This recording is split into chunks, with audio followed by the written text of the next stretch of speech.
বিমান বাহিনীর জন্য ভর্তি প্রস্তুতি নিচ্ছেন না? আজকের এই ক্লাসে একটা পরীক্ষা দেন। গতানুগতিক যে ক্লাসগুলো হয় তার থেকে একটু ব্যতিক্রম আজকের এই ক্লাসটা বা আজকে এই একটু ভিন্নধর্মী আজকের এই ক্লাসটা। আমরা সাধারণত এই ক্লাসের মাধ্যমে যেটা করার চেষ্টা করব সেটা হলো কিছু আপনাদেরকে প্রথমত টপিক সিলেক্ট করে দেব। দেন পরবর্তীতে তারই উপর কয়েকটা বেস করে কিছু প্রশ্ন আমরা তোমাদের জন্য বা আপনাদের জন্য রেডি করেছি। এই পরীক্ষাগুলো দিলে কিংবা এই ক্লাসগুলো করলে হবে কি আপনার মাঝে যে ভর্তি প্রস্তুতি অথবা বিমান বাহিনীতে যে আপনি আসতে চান, এই সাধারণ জ্ঞান আপনার কতটুকু গোছানো বা সাধারণ জ্ঞানের উপর আপনি কতটুকু ভালো প্রিপারেশন নিয়েছেন তা নিয়ে আমরা একটা চমকপ্রদ ধারণা পেয়ে যাবো এবং মোটামুটি ভালো একটা প্রিপারেশন নিতে পারবো। এয়ারফোর্সের জিকে যে যদি আমাদের কোনো প্রবলেম থাকে, আপনারা জানেন বাংলাদেশ বিমান বাহিনীর যে ট্রেড গুলো রয়েছে বা ব্রাঞ্চ গুলো রয়েছে সেই ব্রাঞ্চ ভেদে কিছু পরীক্ষা হয়ে থাকে। তার মাঝে কিছু কিছু ব্রাঞ্চ রয়েছে যেই ব্রাঞ্চ গুলোতে আমাদের সাধারণ জ্ঞান থেকে প্রশ্ন আসে। সো সাধারণ জ্ঞান নিয়ে আমাদের মাঝে অনেক ধোঁয়াশা, অনেক আরকি রয়েছে। সো সেই সাধারণ জ্ঞানগুলোকে এত ধোঁয়াশা, এত বিকল্পকে আমরা দূরে ঠেলে দিয়ে আজকের এই ক্লাসটা তৈরি করার চেষ্টা করছি। ফার্স্ট অফ অল আমরা যে বিষয়টা দেখার চেষ্টা করব, এখানে আমরা প্রথমত কিছু টপিক বা কিছু অধ্যায় আপনাদেরকে সিলেক্ট করে দেব। যেগুলো থেকে সাধারণত প্রশ্ন আসার সম্ভাবনা অনেক বেশি। কেমনে বেশি সেটা হলো আমরা বিগত বছরগুলোতে যে পরীক্ষাগুলো হয়েছিল সেখানে দেখেছি এবং আপডেট থেকেও আমরা এই প্রশ্নগুলো দেখার চেষ্টা করেছি বা দেখতে পেয়েছি যে এগুলো খুবই গুরুত্বপূর্ণ। সো বিমান বাহিনীর অনুমোদিত যে বইগুলো রয়েছে সেগুলো থেকে আমরা ঘাটাঘাটি করে এই অধ্যায়গুলো বা এই কনটেন্ট গুলো আপনাদের সাথে শেয়ার করতেছি বা তুলে ধরতেছি। প্রথমত আমি আপনাদেরকে যেটা বলবো সেটা হলো ভাষা আন্দোলন। এই বিষয়টা একটু ভালো করে আপনারা দেখে নেবেন। অর্থাৎ বাংলাদেশ সম্পর্কে যে ইতিহাস সম্পর্কে যে প্রশ্নগুলো সেগুলো আপনারা একটু ভালো করে জানাবেন যে ভাষা আন্দোলন, বুদ্ধিজীবী দিবস, তারপর হলো দিবস সম্পর্কিত যে প্রশ্নগুলো থাকে, ভাষা আন্দোলনের যে প্রশ্নগুলো থাকে সেগুলো একটু আপনারা ভালো করে আরকি দেখে নেবেন। অর্থাৎ ভাষা আন্দোলন সম্পর্কে আপনার হালকা পাতলা একটা বেসিক ধারণা থাকা কিন্তু অবশ্যই প্রয়োজন এয়ারফোর্সের ক্ষেত্রে। দ্বিতীয়ত মুক্তিযুদ্ধ সম্পর্কে।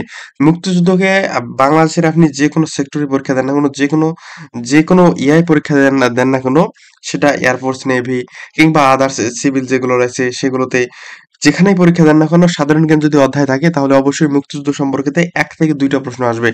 সো মুক্তিযুদ্ধ সম্পর্কে আপনাকে হালকা পাতলা হলেও ধারণা থাকা উচিত।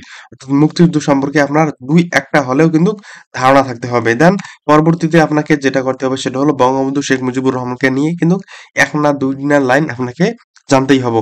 কেন জানেন? যতই বলেন আপনি এই বঙ্গবন্ধুকে আপনি কিন্তু ইতিহাসের পার্ট থেকে আলাদা করে রাখতে পারবেন না। তিনি কি থেকে থাকুক বাট উনার সম্পর্কে আপনার একটু হলেও হালকা পাতলা ধারণা থাকতে হবে। আমরা দেখে এসেছি যে বিগত বছরগুলোতে যে পরীক্ষা হয়েছিল সেখানে কিন্তু শেখ মুজিবুর রহমানকে নিয়ে অনেক প্রশ্ন এসেছিল। সো এই সময়েও আসার সম্ভাবনা অনেক বেশি। যদি এখান থেকে ২-১ টা প্রশ্ন আসে আমরা যেন সেই ২-১ টা প্রশ্ন খুব ইজিলি ভালোভাবে দিতে পারি। এইজন্য আমি আপনাদেরকে বলব যে শেখ মুজিবুর রহমান সম্পর্কে আপনার হালকা পাতলা ২-১ টা ধারণা থাকলেও অর্থাৎ ২-১ টা হলেও আপনাকে প্রশ্ন পড়ে যেতে হবে। আর বঙ্গবন্ধু শেখ মুজিবুর রহমান নিয়ে আমাদের মাথা ছোটবেলা থেকে ঝালাই ফেলছে। আমরা এই সম্পর্কে বিস্তারিত জানি। দেন আমাদেরকে পরবর্তীতে ৭৬ এর মন্বন্তর সম্পর্কে একটু ধারণা থাকতে হবে। অর্থাৎ ৭৬ এর মন্বন্তর সম্পর্কে ব্রিটিশের সম্পর্কে অর্থাৎ ইস্ট ইন্ডিয়া যে কোম্পানির ছিল ওনাদের যে শাসনকাল ছিল অর্থাৎ ১৭৬৫ থেকে ১৭৭২ সাল যে শাসনকাল ছিল। তারপরে হলো মির্জাপুর সম্পর্কে আপনার হালকা পাতলা ধারণা। তারপর রবার্ট ক্লাইভ, তারপর হলো পলাশী, লুণ্ঠন এ সম্পর্কে কিন্তু আপনার হালকা পাতলা কিন্তু ৭৬ এর মন্বন্তর সম্পর্কে ধারণা থাকতে হবে।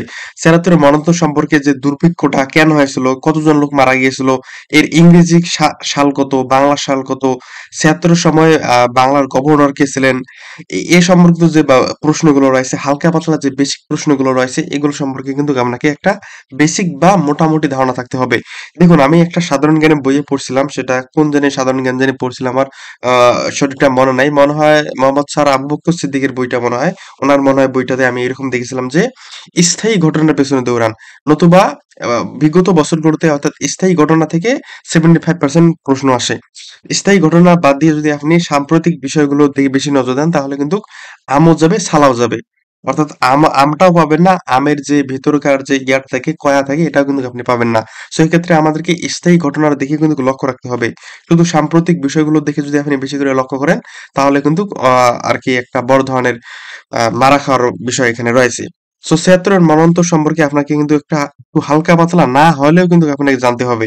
বিশেষ করে আর্টসের আপনারা যারা আছেন পোলাপান আপনাদেরকেও এই বিষয়টা তো আপনাদের কোনো আরকি নাই, সন্দেহ নাই। দেন পরবর্তীতে আপনাদেরকে গণঅভ্যুত্থান সম্পর্কে একটু হালকা পাতলা ধারণা জানতে হবে। অর্থাৎ গণঅভ্যুত্থানের যে বিষয়গুলো রয়েছে, অর্থাৎ মাওলানা ভাসানী সাহেব ওনার যে ইয়াগুলো রয়েছে, কিংবা স্যার টমাস উইলিয়ামস ওনার যে ইয়াগুলো রয়েছে, গণতান্ত্রিক সংগ্রাম পরিষদ সম্পর্কে আপনার কিন্তু হালকা পাতলা হলেও ধারণা থাকতে হবে। কিংবা গণঅভ্যুত্থান কবে কি হয়েছিল এ সম্পর্কে যে বিস্তারিত তথ্যগুলো রয়েছে, এগুলো সম্পর্কে আপনি গুরুত্বপূর্ণ যে 5টা প্রশ্ন পাবেন, সে প্রশ্নগুলো সম্পর্কে একটু ভালো করে হালকা পাতলা জানা নেবেন। এটা হলো খুবই একটা গুরুত্বপূর্ণ অধ্যায় বা গুরুত্বপূর্ণ একটা পার্ট।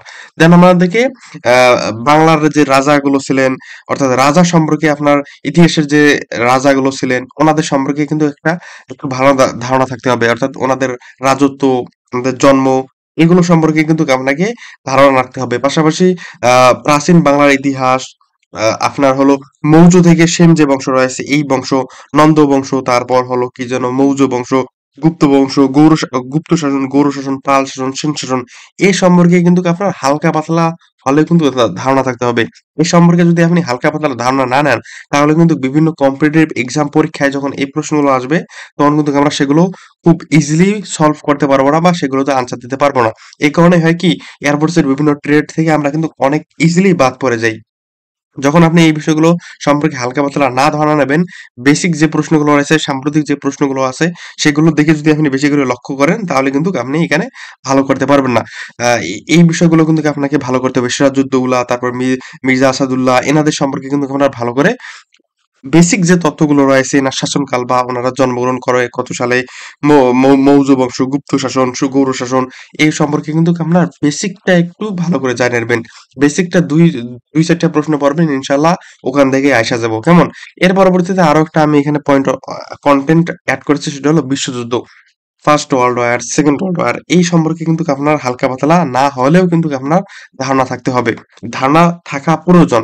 এটা শুধু এই পরীক্ষার ক্ষেত্রে না, আপনার একজন বাংলাদেশের আপনার একজন এই বিশ্ব সম্পর্কে যদি আপনি ভালো করে জানতে চান, তাহলে কিন্তু ইতিহাসের এই বিশ্বযুদ্ধ, প্রথম বিশ্বযুদ্ধ, দ্বিতীয় বিশ্বযুদ্ধ সম্পর্কে কিন্তু আপনার একটা ভালো ধারণা থাকতে হবে। অর্থাৎ ভালো করে জানতে হবে প্রথম বিশ্বযুদ্ধ কবে অনুষ্ঠিত হয়েছিল, দ্বিতীয় বিশ্বযুদ্ধ কবে অনুষ্ঠিত হয়েছিল, তারপর হলো অক্ষ শক্তির দেশ কোনগুলো, মিত্র শক্তি কারা কারা ছিল, বা মিত্র শক্তির দেশ কোনগুলো ছিল, বিপ্লব কবে হয়েছিল, এই সম্পর্কে যে বেসিক প্রশ্নগুলো থাকে, সে সম্পর্কে কিন্তু আপনাকে একটা ভালো ধারণা থাকতে হবে বা ভালো করে বুঝতে হবে।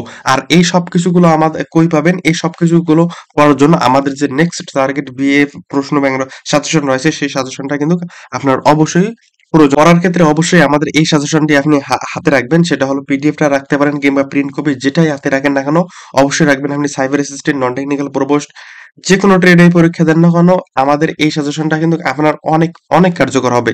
যেখানে আমরা বিগত বছরগুলোর প্রশ্নের পাশাপাশি সাধারণ জ্ঞানের অনেক প্রশ্ন অ্যাড করার চেষ্টা করেছি।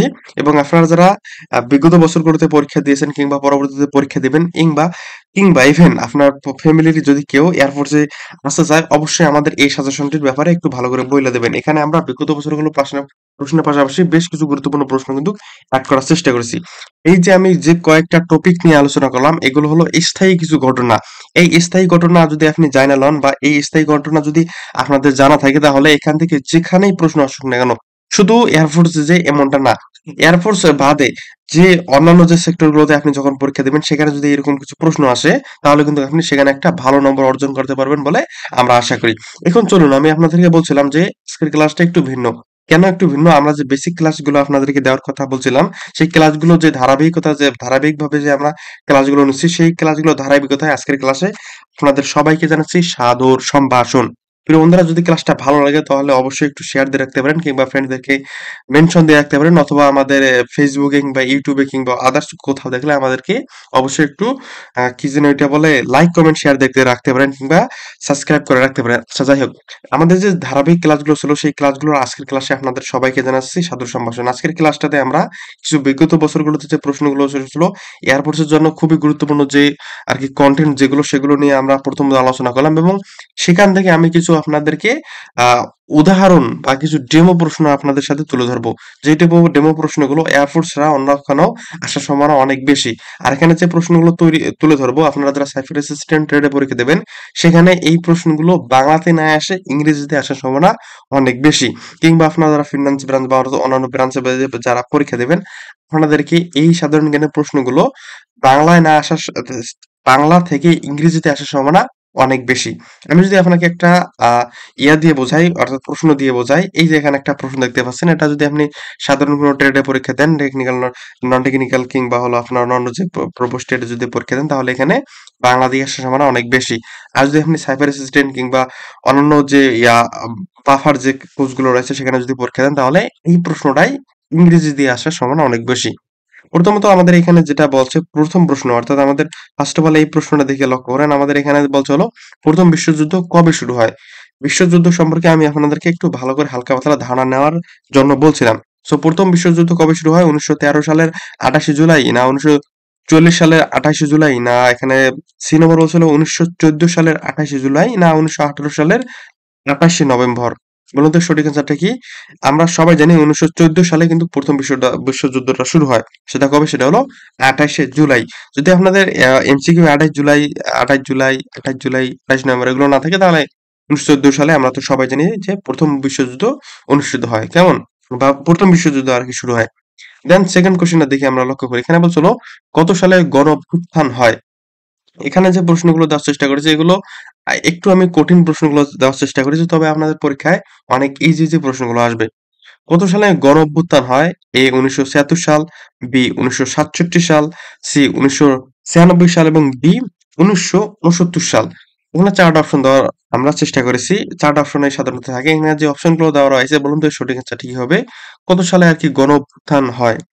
প্রিয় বন্ধুরা, আপনাদের সুবিধার্থে জানাই রাখি, এর সঠিক অ্যান্সার হবে 1969 সালে কিন্তু গণ অভ্যুত্থান হয়। কেমন? আর আপনারা আমি আশা করি যে আপনারা অবশ্যই গণ অভ্যুত্থান সম্পর্কে জানেন। না জানলেও আজকের এই ক্লাসটা বা আজকের এই ভিডিওটা দেখার পর ইনশাল্লাহ গণ অভ্যুত্থান সম্পর্কে আপনার ভালো ধারণা হয়ে যাবে। আপনি পরবর্তীতে জানিয়ে লবেন আপনার বই থেকে কিংবা ইউটিউবে সার্চ কইরা। দেন তৃতীয় প্রশ্নটা দেখে লক্ষ্য করি। এখানে বলছিল 1952 সালের 21শে ফেব্রুয়ারি কি ছিল, তাই না? এখানে অপশনের দিকে লক্ষ্য করি। আসলে কি ছিল? সেটা হলো আসলে কোন বার ছিল? শনিবার, রবিবার, সানডে, মানডে, ফ্রাইডে, ওয়েডনেসডে, কি বার ছিল আর কি আসলে? 1952 সালে 21শে ফেব্রুয়ারি। এই প্রশ্নটা যে শুধু আপনাদের জিকে তেই আসবে এমনটা না। আপনাদের আইকিউ পরীক্ষায় কিন্তু এরকম কিছু প্রশ্ন আসতে পারে যে 2024 সাল, 2025 সালের জানুয়ারি 1 তারিখ কি বার ছিল? বা 2024 সালের আ 12 ফেব্রুয়ারি কি বার ছিল? এরকম কিন্তু আপনাদের কিছু প্রশ্ন আসতে পারে। সেটা হলো আইকিউ রিলেটেড কিছু প্রশ্ন। সো আইকিউ নিয়ে আমি এখানে বিস্তারিত আলোচনা করতেছি না। কারণ আমাদের যে নেক্সট টার্গেটে বিএফ এর যে ডেমো যে ক্লাসগুলো ছিল, রেগুলার যে ক্লাসগুলো, সেখানে আমি এই বিষয়গুলো নিয়ে অনেকবার আরকি আলোচনা করেছি। আপনারা চাইলে ইউটিউবে সার্চ দিতে পারেন। MFIF লিখে সার্চ দিলে আমাদেরকে পাইয়া যাবেন। সেখানে যে বেসিক যে ক্লাসগুলো রয়েছে সেই ক্লাসগুলো আপনারা করতে পারেন। সেখানে আমরা আ বেশিরভাগ ক্লাসগুলো কিন্তু আইকিউ এর উপর নেওয়ার চেষ্টা করেছি। সো 1952 সালের 21শে ফেব্রুয়ারি কি বার ছিল? সেটা হলো বৃহস্পতিবার ছিল। কেমন? ওকে। দেন পরবর্তী প্রশ্ন আমাদের 4 নম্বর প্রশ্ন। 4 নম্বর প্রশ্ন এখানে বলছিল নবাব সিরাজউদ্দৌলা এর রাজত্ব কাল কত বা রাজত্ব সময় কত? এখানে রাজত্বর একটা সময় দেওয়া রয়েছে। তো নবাব সিরাজউদ্দৌলা এনার আর কি রাজত্বকাল বা রাজত্বের যে সময়টা যেটা সেটা হলো 1756 সাল থেকে 1757 সাল পর্যন্ত। এপ্রিল 1756 এবং শেষ কাল হলো জুন 1757। কেমন? ওকে। এটা হলো 4 নম্বর কন্টেন্ট। এর পরবর্তীতে আমরা 5 নম্বর প্রশ্নটা দেখে লক্ষ্য করি। এখানে বলছিল মুজিবনগর দিবস কবে? আই হোপ এই প্রশ্নটা সবারই জানার কথা। কারণ আমরা এই প্রশ্নটা 6 এই ক্লাস 6ষ্ঠ শ্রেণীতে আমরা পইড়া লইছি। সেটা হলো সাধারণ জ্ঞান, আমাদের যে সাধারণ জ্ঞান বিশ্ব পরিচয় যে বইটা রয়েছে সেখানে। সো মুজিবনগর দিবস কবে প্রিয় বন্ধুরা? বলুন তো মুজিবনগর দিবস কবে? 16 ডিসেম্বর, 10 এপ্রিল, 17 এপ্রিল, না মার্চের 1 তারিখ? বলুন এর সঠিক অ্যান্সারটা কি? এর সঠিক অ্যান্সার হলো 17 এপ্রিল, তথা সঠিক অ্যান্সারটা হবে আমাদের সি নম্বর 17 এপ্রিল। দেন পরবর্তীতে 6 নম্বর প্রশ্ন এখানে বলছে হলো ওরা আমার মুখের ভাষা কায়রা নিতে চায় গানটির রচয়িতা ও সুরকার কে? ওরা আমার মুখের ভাষা কায়রা নিতে চায় গানটির রচয়িতা ও সুরকার কে? আমরা অপশনগুলো দেখে যদি লক্ষ্য করি, এ নম্বর হচ্ছিল আব্দুল করিম, বি নম্বর হচ্ছিল লুৎফর রহমান, সি নম্বর হচ্ছিল গফফার চৌধুরী এবং ডি নম্বর হচ্ছিল আব্দুল লতিফ। প্রিয় বন্ধুরা, ওরা আমার মুখের ভাষা কায়রা নিতে চায়, বলুন তো এটা কোনটা থেকে প্রশ্ন এসেছে? আই হোপ ক্যাচ করতে পারছেন। যদি ক্যাচ না করতে পারেন তাহলে কোনো দরকার নাই, আমিও ক্যাচ করতে পারি নাই। এর সঠিক অ্যান্সারটা হবে আব্দুল লতিফ। ইনি এই গানটার রচয়িতা এবং সুরকার। আজকের এই ক্লাসটাতে আমরা কিছু বিগত বছরগুলোতে যে প্রশ্নগুলো ছিল তার কিছু কন্টেন্ট এবং সেই অনুযায়ী কিছু প্রশ্ন নিয়ে আলোচনা করার চেষ্টা করছি। ইনশাল্লাহ এই প্রশ্নগুলো যদি আপনারা একটু ভালো করে পড়েন, পাশাপাশি আমাদের যে সাজেশনটা রয়েছে নেক্সট টার্গেট বিএএফ নামে যে সাজেশনটা, সেই সাজেশনটা আপনারা অবশ্যই সঙ্গে রাখবেন। এয়ারম্যানের আপনি যে কোনো ট্রেডেই পরীক্ষা দেন না কেন, কিংবা সাইফার অ্যাসিস্ট্যান্ট ট্রেডে যদি পরীক্ষা দেন, আমাদের এই সাজেশনটা অ্যাভেলেবল রয়েছে। অবশ্যই আমাদের এই সাজেশনটার একটা কপি কিংবা পিডিএফ অবশ্যই আপনাদের মোবাইলে রেখে দেওয়ার চেষ্টা করবেন। সো আজকের এই ক্লাসটা এই পর্যন্তই। আপনারা সবাই ভালো থাকবেন, সুস্থ থাকবেন। পরবর্তী বা নেক্সট ক্লাসের আমন্ত্রণ জানিয়ে আজকের এই ক্লাসটা এই পর্যন্তই বিদায় নিচ্ছি।